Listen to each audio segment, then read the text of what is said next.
I'm Maria Elena Giassi, and this is Currents. The Mass will sound a little different this weekend. There's going to be changes in the responses for the Mass. We sit down with Bishop DiMarzio to talk about it. The Mass was not in Aramaic or Greek. It was basically the Latin liturgy is in Latin. And get a preview of the new melodies. It's very beautiful. It incorporates all the gospel music, all the classical music, and all the contemporary Christian music that I grew up with.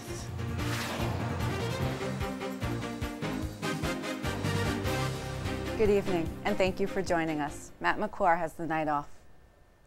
If you stuffed yourself yesterday at the Thanksgiving table, you might have had a chance to work off those calories today, Black Friday, or running from store to store searching for the perfect gift at a sale price. Although many people are focused on the start of the holiday shopping season, more importantly, this weekend is the start of the Advent season, a time of preparation. This year, the Church has been preparing for something new during Advent. At Masses this weekend, things will sound a little different as the Church introduces a new English translation of the original Latin text. It will be quite a change from the words we've been used to for almost the last 40 years, when the original English translation was first put into use. Knowing the challenges the change will present, the diocese started early in preparing people. Back in February, the Oratory Church of St. Boniface in downtown Brooklyn hosted a gathering in which the Mass as we have known it was explained and provided a preview of what we can expect this weekend. When we're doing what can seem to be the same thing over and over again, something beautiful and meaningful and so important can lose some of its meaning if it becomes something that we're just doing over and over again. We can think how often we make the sign of the cross, and how often do we really stop and think about what we're doing when we make the sign of the cross. It's important to know what happens in the Mass and the meaning of it, because people may not come to church under other circumstances during the week. Coming to a Sunday Mass, I feel as though it will really enhance their celebration and their relationship with God if they have an understanding of the history of the Mass, of why we do what we do as Catholics. So Kevin Sweeney is going to be talking to us about the basics and also possibly some of the upcoming changes that are going to be happening in the Mass. Maybe give us an overview of what's happening and why those changes are being made. In the altar, we see not only the table where the Last Supper was celebrated, where we celebrate with Jesus around the table that Passover meal, but also this is the altar of the cross where his body is broken and his blood is poured out. There's certainly, unfortunately, for different reasons amongst our Catholic people, many don't have a good intellectual appreciation of what is happening at the Mass or even the words of the prayers. We need to help our people to understand the Mass and to encourage people to do that as fully and as consciously as they can is, an ongoing challenge. I want to say a few words on the changes, which I'll give you something on that in a moment. We're going to be told, in a sense, that the Lord be with you. The Lord be with you? No. And with your spirit. There was a need to look at the words that we say, the words that we use, and try to make a few changes so that we are closer to the original text of the Mass. And using certain words or changing certain words is an attempt to be who we're called to be as the one body of Christ. Well, actually, for me, the most interesting part was talking about the changes that are going to be coming in the Mass itself. I think some people are going to be a little resistant to it and frustrated, but for the most part, I think, just with time and repetition, we'll get used to it. And hopefully, while these changes might be a little bit difficult because they're going to be a little different from the words that we're used to now, that ultimately it's going to help us to pray more deeply and be more unified with the whole Church. That's just a sampler of what we'll be hearing for the first time at Mass this weekend. We will delve a little deeper as St. John's University hosts a talk on the new Mass translation as part of the school's Three Things series. But first, we head to the streets to get people's take on the changes. Last month, we went to a Brooklyn parish and asked if people are aware of what would be taking place this weekend. Let's hear what they had to say. I don't know. What kind of change do we have coming? 27? I don't know. Can you enlighten me as to what is going on here in the church? Is it the new words? Is it the new... Yes, yes. No, I don't know. No, I don't. No. The responses to a lot of the prayers. Doing the Mass again in Latin? November 27th, they are changing some of the wording of the Mass itself. There's going to be changes in the responses for the Mass. It's going to be the Missal, but I don't remember exactly everything. The English language translations from the original so that we understand more fully what the theology of the Mass.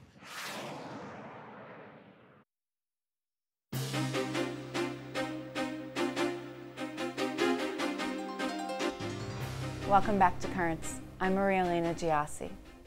We continue tonight with our look at the changes that are coming to parishes across the U.S. this weekend, the introduction of a new English language translation of the Mass.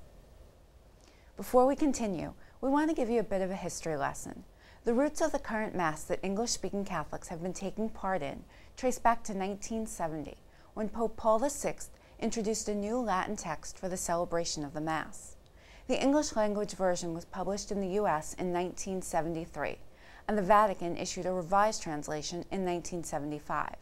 We've been using that version ever since. The changes we see this weekend came about as a result of Pope John Paul II issuing another revision of the Latin Mass text in 2000. Since then, a process got underway to translate that version for English-speaking countries, culminating in the U.S. with the new Mass being introduced this weekend here in the Diocese of Brooklyn and across the country. For more on that process and what the new translation will sound like, we headed to St. John's University in Jamaica, Queens, where the school's series, 3 Things Catholics Should Know, hosted a group of experts who discussed the topic. Today we're having a series called the 3 Things Talk about the revised edition of the Roman Missal. The 3 things are going to be kind of the history of what missals are in the church, a focus on this revised edition as gift and challenge, and then some practical applications about the revised edition. Very often when we come into a conversation about the most recently revised English translation, we're sort of coming in the middle, if not the end of the conversation.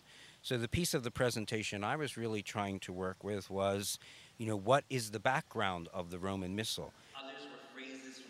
When you're talking about the Missal, you are really talking about the Church's liturgy, and the Church's liturgy is its official prayer. In a sense, the Missal is actually a form of theologizing. When we pray from the Missal, we are actually praying what we believe. So I think the Missal is actually quite important to our identity as Roman Catholics.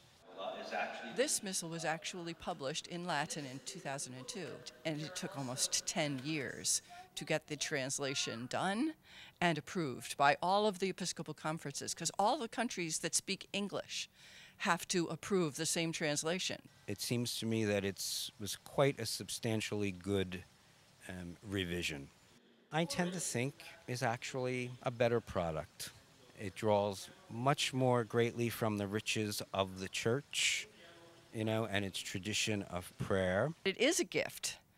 Not every gift we get we wanted or we like, but it's still an opportunity for us to look again at our liturgical experience and deepen our experience of it. My presentation, my part today, is the how-to nuts and bolts part. How do human beings who always say one thing, how do you help them say another? Usually the people are greeted by something like, "The Lord be with you." And the people come back, "And with your spirit." There's a gentleness and an intimacy that moves back and forth. St. Paul says, "Stir into flame the spirit that you received when I laid my hands on you." That little moment is to stir the spirit, is to stir the flame.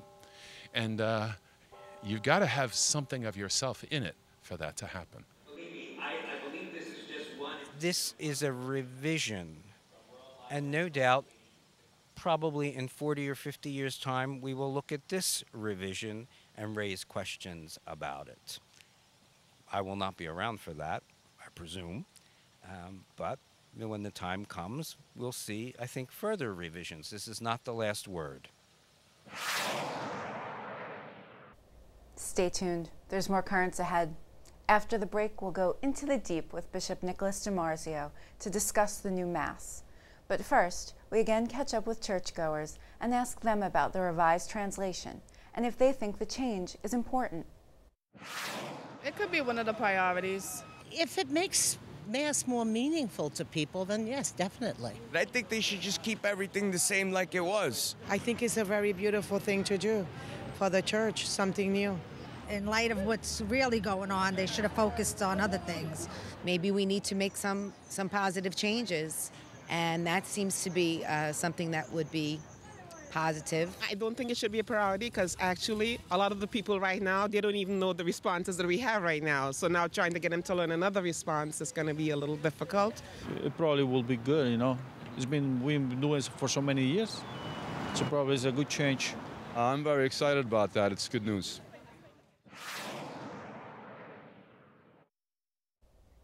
Welcome back.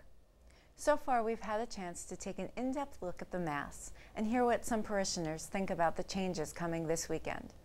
But there are still probably a lot of questions. And just like many websites have a frequently asked questions section, we're going to provide the same thing now. And the person who'll be doing the answering is Brooklyn Bishop DiMarzio. Matt had a chance to sit down with him recently and presented him some questions and comments on the new translation. That's the subject of this week's Into the Deep. Bishop DiMarzio, thanks for being here. Good to be here again. Well, for quite a while we've been looking forward to and talking about the changes to the Missal and the new Mass, as it were. And actually we headed out to one of the local parishes here in the diocese to ask people what they would like to ask, any questions that they might have for you about the changes to the Mass. So let's take a look at those questions, hear what they had to say. Why was it changed? What was the purpose? Change is good, as they say. You know, we need change, but it shouldn't really have happened at this present time because it's really hard. They should have just kept the old way like it was. It was so simple. I would love to see Masses in Latin again. I think that was actually very beautiful. And it's kind of a shame that they've taken that out of the church. Instead of the Latin, why don't we do the translation from the original Aramaic or from the original Greek? I think the bishop is doing a wonderful job, and I'm very pleased with the changes. So you see kind of a lot of different opinions. A wide range there. Any that you want to tackle as we move forward? Well, maybe the easiest one is that the Mass was not in Aramaic or Greek. It was basically the Latin liturgy is in Latin, and that's the way we were basically taking off from translating that. And I think that the reason for this is that the principles of translation that the Church approves basically have changed. And so we're looking more closely at a translation that's more in conformity with what's really being said in the Latin text. For example, there's one great example, an easy one. In the third Eucharistic prayer, there is a translation of that is changed now, but we used to say from east to west. Now we say from the rising to the setting of the sun, which is a literal translation of what the Latin says. From east to west is equivalent, and it's called dynamic equivalency, but it's not the same. And that's basically the principle that has been reapplied to retranslating everything that was done somewhat hastily at the beginning in 1970. And now we're looking at it more closely with some more time and perspective to say, well, if we want to keep the tradition that's clearly that this is what was said in the Latin liturgy, and we want to keep that. That's reason, basically, for the change. Sure. What do you say to people who are, as you saw a couple of people there in that piece, who are, I guess, kind of resistant to the change? You know, there's one woman who said there, you know, don't think they should have done it, or at least not now. And there's the other guy, oh, just leave it alone. It was so simple before. Now I have to get used to something else. You know, is it just people don't like change at all sometimes? I think most people don't like change. I don't like to change unless it's necessary. But change when? When do you change? When are you going to make this implication? The one young man, they said, oh, I like Mass in Latin. Obviously, he was so young, he never could have seen a Mass in Latin, at least not in the old liturgy way back. So people have nostalgia for what they don't even know. So again, change and tradition and looking back sometimes has its problems. Yeah. Well, coming up, on Sunday, November 27th, what do you think Mass is going to be like? Do you think people had ample opportunity to kind of prepare for the change? Well, there was ample opportunity. I'm not sure everybody took it. We'll see what happens. Every parish was on their own. They were given direction. So some of them have cards, so people will see that there's the change. The changes for the people are very minimal. It's more for the priests and the Eucharistic prayers and in the Mass prayers themselves. There's a lot more changes there. For the people, minimal. When we say the creed, instead of saying we believe, we'll say I believe, which is basically translation of credo, I believe. So it's minimal. I think in a few months we'll even forget that it even happened. Sure. There you go. People will get used to this, and then, I think we did a piece not long ago where a priest that we interviewed said, maybe several years from now, after I'm dead and gone, there'll be some more changes, and then other people will have to get used to them. But maybe this one will stick around for a good long while. I think it'll be around for a while. All right. Bishop DiMarzio, thanks for coming in. Really appreciate it. You're welcome.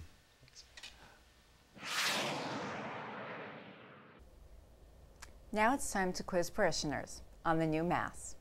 Many responses at the Mass will change this weekend, and people will have to break the habit of responding in what will be considered the old way. For example, the priest says, "The Lord be with you." Do you know what the new response should be? Let's hear what some parishioners have to say. And also with you, I guess it's going to be definitely different. No, I forgot. I'm going to have to find out. What is it? And with your spirit. And also with your spirit. With your spirit. Also with you is the old one. And also with you. See, I'm just geared to the old saying. And with your spirit. With your spirit, right. See, that's what I say. I have to brush up on it myself. Y con tu espíritu, with your spirit, and also with your spirit, yeah. The Lord be with you, and also, no. And with you, and with the spirit, right.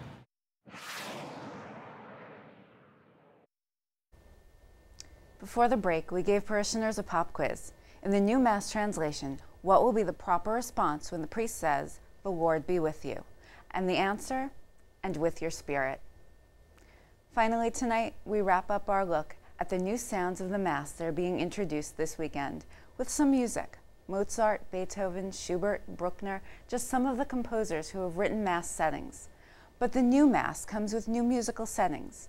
And back in September, the Diocese of Brooklyn's Vicariate of Black Catholic Concerns got a sneak preview of some of the new melodies, courtesy of a local composer who has written new music to accompany the new text.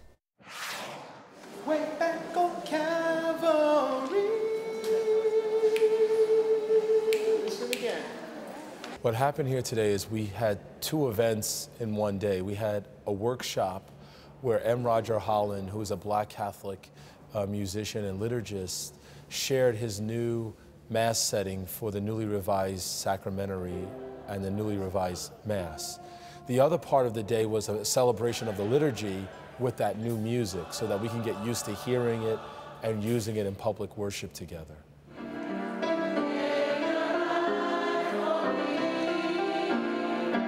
What Roger did that was very powerful was he actually just started playing his own music and showing people how easy it was to pick up and how much fun it was to sing the music. The other thing that makes this easy is these are choirs and choir directors from around the diocese. They're used to having to learn and read music on the spot and begin to pick it up very quickly and to begin to rehearse it. It's very beautiful. It incorporates all the gospel music, all the classical music, and all the contemporary Christian music that I grew up with. It's going to be great.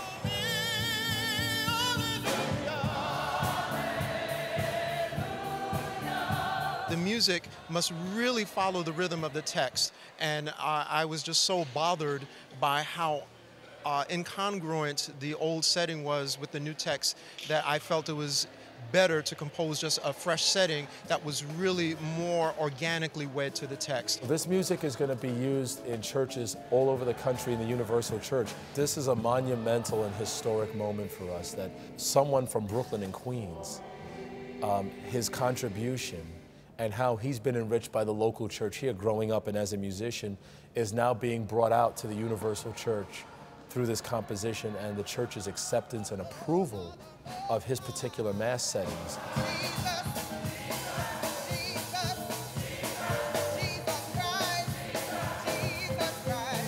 I felt that there was a great need for music that reflected the aesthetic and the traditions of African Americans, of the people of the African diasporic community. So I wanted to have something that reflected who we are as a people, and that's where the title of the Mass actually came from, The Sound of My People. The beauty of African American music is that it's easily picked up by others, whether you're African American or a person of color or not, doesn't matter, because the rhythm has a soul, it has a texture, it has, we would call it in French, an élan vital that's just alive and dynamic and pulls you right in. It's amazing because a lot of people thought when the Vatican was asking for music to be revised to fit the new translations and to fit the new norms, many people thought it meant a compromise of the vibrancy and the effervescence of our Catholic worship as it has evolved since Vatican II. But M. Roger Holland in his Sound of My People composition has proven that the Universal Church and its leadership, they're not looking to take away anything from the vibrancy and the vitality of the liturgy. They're looking for us to bring that vitality with more precise and well-rooted interpretations and translations in the liturgy.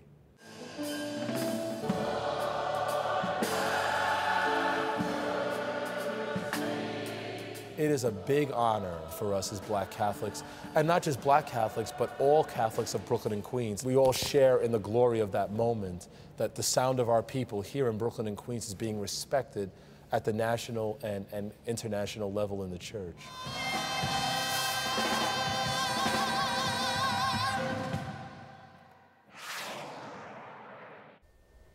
That is all for this edition of Currents. We thank you for joining us and hope tonight's program has served as one final preparation before you head to Mass this weekend. And we want to hear about your experience with the new Mass. Be sure to share that by emailing us at dropusaline@currentsny.net. And remember, you can always visit us online at currentsny.net. We're always glad to have you stop by. For all of us here at Currents, I'm Maria Elena Giassi. We leave you tonight with some final thoughts from parishioners here in Brooklyn as they tell us what they're expecting at Mass this weekend. Thanks again for watching. Have a great night.